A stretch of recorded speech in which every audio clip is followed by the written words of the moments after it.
हाय दोस्तों, मैं जयपाल सिंह स्वागत करता हूं अपने यूट्यूब चैनल एग्जाम इंडिया पे। हमारा चल रहा था इसमें मैंसुरेशन के तीन लेक्चर में पहले दे चुका हूं, जिसमें हमने काफी क्वेश्चन किए हैं। ये हमारा 4th लेक्चर है मैंसुरेशन का। इसमें आज हम मैंसुरेशन क्वेश्चन को प्रैक्टिस करेंगे। फिलहाल हमारा मैंसुरेशन में 2D चल रहा है। जैसे 2D के काफी क्वेश्चन हो जाएंगे, फिर अपना 3D स्टार्ट कर देंगे। ठीक है ना। अगर आपको वीडियो अच्छी लगती है तो आप लाइक और शेयर कीजिए और कमेंट जरूर किया करें। देखो यहाँ पे पहला क्वेश्चन है हमारा। क्वेश्चन आपको यहाँ पे देख रहे हैं। पहला क्वेश्चन है, यदि एक त्रिभुज के शीर्ष लंब में 10% की वृद्धि की जाती है तथा इसके क्षेत्रफल न बदले तो इसके लिए हमें संगत आधार में कितने प्रतिशत की कमी करनी पड़ेगी। देखो, कोई भी त्रिभुज होता है, कोई सा भी त्रिभुज, सारे त्रिभुजों का जो एरिया का जो फॉर्मूला होता है क्या होता है, 1/2 आधार गुना ऊंचाई होता है। ठीक है ना। अब कह रहा है कि इसकी ऊंचाई में कितने प्रतिशत की वृद्धि कर रही है, 10% की वृद्धि कर रहा है। ऊंचाई में कर रहा है ये 10% की वृद्धि। तो कह रहा है कि इसमें मुझे कितने की कमी करनी पड़ेगी कि जो एरिया रहे, मेरा एरिया क्या रहना चाहिए, मेरा कांस्टेंट रहना चाहिए। तो देखो कुछ नहीं है, पहले माना कि इसका एरिया कितना अपना 100 से वृद्धि 10% की करी, 10% की वृद्धि करके कितना हो गया आपका 110 हो गया। अब आपको एरिया वही कांस्टेंट रखना है, तो इसके लिए हमें आधार में कमी करनी पड़ेगी। तो आधार में अपन कमी करेंगे तो अपन को वापस कहां से कहां जाना पड़ेगा, 110 से वापस 100 पे जाना पड़ेगा। कितने की कमी होगी आपकी, 10 की कमी होगी। ये 10 की कमी किसको होगी आपकी, इस 110 में कमी कर रहे हैं ना अपन 10 की, तो 110 नीचे आएगा। कितने प्रतिशत गुणा में 100, तो आप काटोगे कितना आएगा आपका 9 से 1/11% ये आपका आंसर आ जाएगा। ठीक है ना। नेक्स्ट क्वेश्चन हमारा,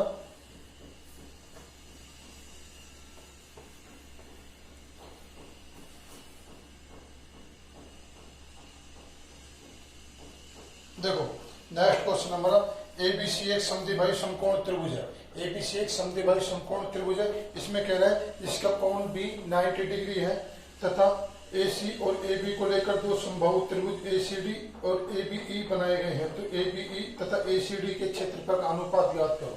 देखो, एबीसी आपका एक समद्विबाहु समकोण त्रिभुज है। ये आपका जिसमें कोण बी, ये क्या करेगा आपका 90 डिग्री, तो ये ए बी और ए सी हो गया, ये आपका क्या हो गया सी हो गया। अब क्योंकि ये समद्विबाहु समकोण है तो समद्विबाहु, तो ये भुजा और ये भुजा क्या होगी आपकी बराबर होगी। माना कि ये भुजा कितनी आपकी ए है, ये भुजा आपकी ए है और ये भुजा फिर कितनी हो जाएगी आपकी √2 ए हो जाएगा, हाइपोटेन्यूस। अब कह रहे हैं कि इसमें ए सी तथा ए बी, ये ए बी है, ए बी को लेकर हमने एक समबाहु त्रिभुज बनाया, कुछ इस तरह से बनेगा समबाहु त्रिभुज। तो ये भुजा और ये भुजा तीनों क्या हो जाएंगे आपस में आपकी सब बराबर होगी, ए हो जाएगा आपका। ठीक है ना। और कह रहा है कि इसको मैंने मिला के एक समबाहु त्रिभुज बनाया, तो ये भी भुजा, सारी भुजा क्या हो जाएंगे आपस में आपकी बराबर हो जाएगी। ठीक है ना। तो अब कह रहा है कि क्या कह रहा है आपसे ये कि एबीई, ये एबीई और एसीडी, ये एसीडी, तो त्रिभुज एबीई और त्रिभुज एसीडीई, इन दोनों के क्षेत्रफल का क्या निकालना है आपको, रेशो ज्ञात करना है। तो देखो ये भी समबाहु है, ये भी समबाहु। तो समबाहु त्रिभुज का जो फॉर्मूला क्या होता है, √3/4 ए स्क्वायर होता है। तो √3/4, इसका ए कितना आपका ए, तो ए स्क्वायर बटे √3/4, यहाँ पे इसकी जो भुजा कितनी √2 है, √2 ए का होल स्क्वायर, तो 3/ए कट गया, तो आपका कितना जाएगा, ये से ये कट जाएगा, तो आपका आ जाएगा आंसर 1/2। ये आपका इनका रेशो आ जाएगा। ठीक है ना। नेक्स्ट क्वेश्चन करते हैं हम। उम्मीद है आपको क्वेश्चन समझ में आ गया होगा। क्वेश्चन अगर आपको अच्छे लगते हैं, आपको लगता है कि आपकी प्रैक्टिस हो रही है ऑनलाइन यहाँ पे, क्योंकि मैं पहले भी काफी वीडियो डाल चुका हूँ यहाँ पे, तो आप इसको सब्सक्राइब करना। आगे भी आपको बहुत सारे क्वेश्चन मिलेंगे, इसमें आप ऑनलाइन प्रैक्टिस कर सकते हो। देखो अगला क्वेश्चन है हमारा, सबसे बड़े त्रिभुज का क्षेत्रफल ज्ञात करो जो 8 सेंटीमीटर त्रिज्या वाले अर्धवृत्त के अंदर बना हुआ है। तो देखो ये आपका 8 सेंटीमीटर त्रिज्या है, इसमें आपका एक अर्धवृत्त मैंने ये त्रिभुज बनाती है। ठीक है ना। ये अर्धवृत्त मैंने, एक अर्धवृत्त मैंने बना दिया। अब इसके अंदर कह रहा है कि सबसे बड़ा, अब सबसे बड़ा एक बात ध्यान रखना, अर्धवृत्त के अंदर जो सबसे बड़ा त्रिभुज बनेगा वो कौन सा बनेगा आपका, समद्विबाहु बनेगा। तो ये कुछ इस तरह से, और ये क्या होगा आपका सेंटर होगा। आपको पता है ये आर है, ये भी आर होगा, तो यहां से लेके ये सेंटर से परिधि के किसी बिंदु तक की दूरी, ये भी क्या होगी आपकी आर होगी। ठीक है ना। ये 90 डिग्री होगा। अब देखो, क्योंकि आपको पता है समद्विबाहु जो त्रिभुज होता है, जैसे समद्विबाहु त्रिभुज है, ये भुजा और ये भुजा दोनों बराबर है। अब यहां से मैंने जो इस पे लंब डालूंगा ये, तो ये भी क्या होगा आपका, क्या होगा, ये भी आपका परपेंडिकुलर होगा, ये क्या होगा आपका मीडियन होगा, तो ये भुजा और ये भुजा भी क्या हो जाएंगे आपकी बराबर हो जाएंगे। तो ठीक है ना, तो ये √2 आ जाएगा, ये √2 आ जाएगा, ये √2 आ जाएगा। लेकिन हमको इतना कुछ करने की जरूरत नहीं है, आपसे सिर्फ यहाँ पे क्या पूछा है, इस त्रिभुज का एरिया पूछा है, ये ABC, इस त्रिभुज का एरिया पूछा है। तो आपको पता है इस त्रिभुज का एरिया निकालना, तो एरिया का फॉर्मूला क्या होता है, बेस गुना में हाइट। आपको पता है बेस कितना है यहाँ पे, इस पूरे त्रिभुज का AC बेस है, इसका AC, ये टोटल इसका बेस है AC कितना आ जाएगा आपका 2r, और हाइट कितनी इसकी r, तो 2 से 2 कट जाएगा, तो इसका टोटल एरिया कितना आ जाएगा अपना r²। अगला क्वेश्चन है आपका,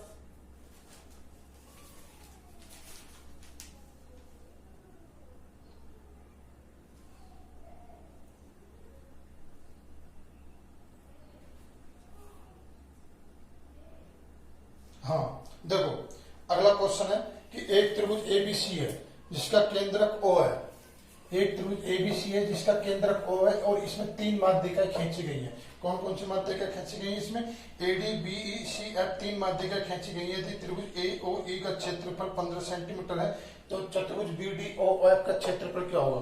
तो देखो एक बात ध्यान रखना, किसी भी त्रिभुज के अंदर कोई भी माध्यिका होती है, जैसे माना कि आपका ये त्रिभुज है, आपको माना कि ये त्रिभुज है ABC, मैंने यहां से एक माध्यिका खींची, ये माध्यिका खींची, तो ये माध्यिका अगर CD जो भी माध्यिका है, ये माध्यिका हमेशा इस वाले एरिया और इस वाले एरिया दोनों को बराबर भागों में बांटेगी, इस पूरे त्रिभुज को 2 बराबर भागों में बांटेगी, तो ये वाला एरिया और ये वाला एरिया क्या हो जाएगा आपको, दोनों को बराबर हो जाएगा। अगर मैं यहां से माना कि सपोज करो मैं यहां से एक माध्यिका खींचता हूं, तो अब ये दोनों एरिया बराबर हो जाएंगे। अगर मैं माना सपोज करो यहां से एक माध्यिका खींचता हूं, तो अब ये दोनों एरिया बराबर हो जाएंगे। ठीक है ना, तो इसी पे बेस ये क्वेश्चन है। तो हम ये कह सकते हैं, ये आपका त्रिभुज है ABC, मैंने यहां से माध्यिका खींची और ये माध्यिका खींची और ये मैंने माध्यिका ली, इसका केंद्र कितना दे रखा है यहाँ पे, O दे रखा है केंद्र। अब कह रहा है आपसे यहाँ पे ये AOE ये BE है, BE और ये CF माध्यिका है, और ये कौन सी माध्यिका खींची आपने इसकी, AD। हाँ अब देखो, अब यहाँ पे क्या रहा है कि त्रिभुज AOE, ये इसका एरिया कितना दे रखा है, 15 इसका एरिया दे रखा है। तो मैंने आपको बताया था कि माध्यिका कोई भी होते एक एरिया को 2 बराबर भागों में बांटती है, तो जितना ये एरिया होगा इतना ये एरिया होगा, ये भी 15 हो जाएगा, ये भी 15 हो जाएगा, ये भी 15 हो जाएगा, ये भी 15 हो जाएगा, और ये भी 15 हो जाएगा। ठीक है ना, तो ये सारे एरिया क्या हो जाएंगे आपके बराबर बराबर हो जाएंगे। तो अब देखो ये जब 15 है, AOE 15 है, तो ये भी 15, ये भी 15, तो आपसे क्या पूछा है, BD चतुर्भुज BDOF का एरिया पूछा आपसे। अब देखो इसका एरिया क्या होगा आपका, चतुर्भुज, इसका एरिया होगा त्रिभुज BDO प्लस त्रिभुज BOF, इन दोनों के बराबर होगा। तो ये कितना आपका 15 और ये भी कितना आपका 15, तो 15 कितना हो जाएगा 30, तो इसका टोटल एरिया कितना आ जाएगा, BDOF का एरिया कितना आ जाएगा आपका 30 आ जाएगा। ठीक है ना, अगला क्वेश्चन है आपका,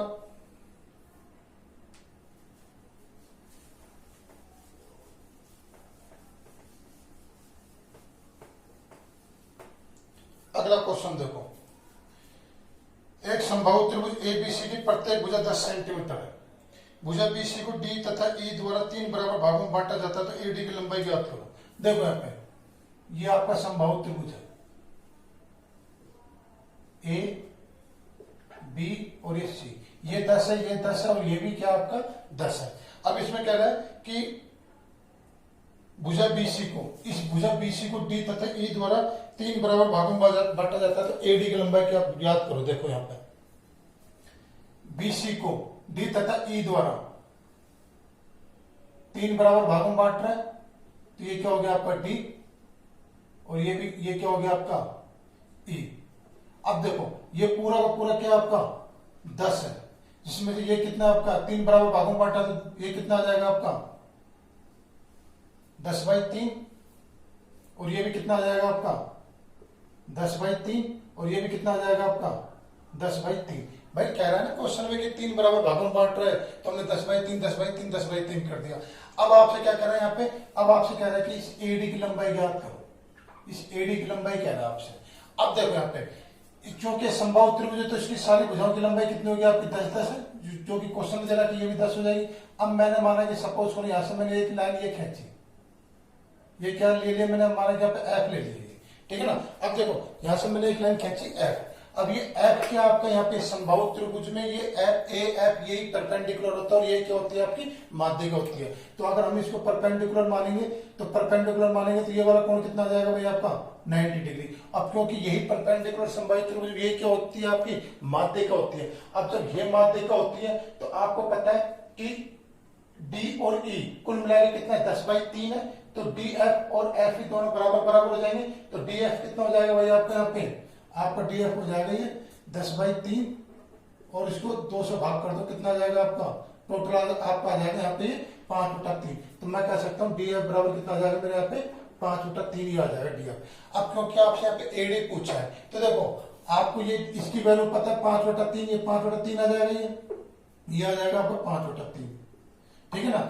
अब मुझे ये ए एफ की वैल्यू पता चल जाए तो एडी की वैल्यू पाइथागोरस प्रमेय से निकाल सकता हूं। तो ए एफ कितना होगा, तो आपको पता है किसी भी समबाहु त्रिभुज में, जैसे कि माना कि आपका समबाहु त्रिभुज ए बी सी, अगर मैंने यहां से परपेंडिकुलर खींच दिया, ये डी खींच दिया, यही आपका मीडियन ये परपेंडिकुलर है, इसकी सारी भुजा माना कि ए है, तो इस परपेंडिकुलर जो इसकी हाइट है इसका मान कितना होगा आपका √3/2, ए बराबर ये क्या हो जाएगा आपका हाइट होता है। ऐसा आपका समबाहु त्रिभुज में आपका फॉर्मूला होता है, ठीक है ना, कि √3/2 गुना भुजा बराबर समबाहु त्रिभुज की परपेंडिकुलर समबाहु त्रिभुज की हाइट। अब देखो यहाँ पे, अब आपको यहाँ पे कितना आ जाएगा आपके यहाँ पे ये, अब मैं यहाँ से अगर ए एफ की वैल्यू निकालता तो ए एफ आएगा आपके यहाँ पे √3/2, भुजा कितनी दे रहा है कि आपकी इसकी 10, तो ये आ जाएगा 5√3, ये तो आप इसकी वैल्यू आ गई आपकी ए एफ की 5√3 और डी एफ कितना दे रहा है 5/3। तो एडी निकाल लेंगे हम, एडी निकाल लेंगे तो पाइथागोरस प्रमेय से एडी कितना आएगा आपका, क्योंकि आपको पता है कि ए डी एफ ये क्या है आपका राइट एंगल समकोण त्रिभुज है, इसमें आधार ये दे रहा था लंब ये दे रहा था, तो कर्ण आप निकाल लोगे तो कर्ण की वैल्यू कितनी आएगी भाई आपके यहाँ पे रूट में 5√3 का स्क्वायर प्लस 5/3 का स्क्वायर, आप करोगे तो कितना आएगा ये 25 गुणा में 3 कितना आ जाएगा आपका 75 और ये कितना आएगा आपका यहाँ पे 25/9। तो अब आप इसको अगर सोल्व करोगे तो ले लो एल्सियम इसके अंदर, अगर आप एल्सियम लोगे इसके अंदर एडी चल रहा है आपका ये, तो एल्सियम लोगे 9, 75 को इसको गुणा करोगे आप 9 से गुणा करोगे 9 7 63 9 5 45, तो ये आएगा आपका 675 प्लस 25 कितना आ जाएगा आपका ये 675 और 25 कितना आ जाएगा आपका 700/9 रूट में। अब 700/9 है तो इसमें से मैं 100 बाहर निकाल 700 को मैं 100 में तोड़ूंगा, 7 गुना 100 में तोड़ूंगा तो 100 बाहर आएगा तो क्या बन जाएगा मेरा 10, 7 अंदर रह जाएगा और ये 3 में 9 मेरा बाहर आएगा तो 3 बनेगा, तो मेरा आंसर आ जाएगा टोटल ये 10√7/3, ये मेरा एडी की वैल्यू आ जाएगी। तो इस तरह से हमने आज 5 क्वेश्चन के डेली के हम 5-6 क्वेश्चन मेंसुरेशन और प्रॉफिट लॉस के इसमें अपने चल रहे हैं, उसके बाद अपना और अलग टॉपिक की बात करेंगे। तो अगर आपको वीडियो अच्छा लगता है, क्वेश्चन आपको लग रहा है कि यहाँ पे आपकी प्रैक्टिस हो रही है, तो आप चैनल को सब्सक्राइब करना और कमेंट जरूर किया करो। ठीक है दोस्तों, ओके बाय, जय हिंद।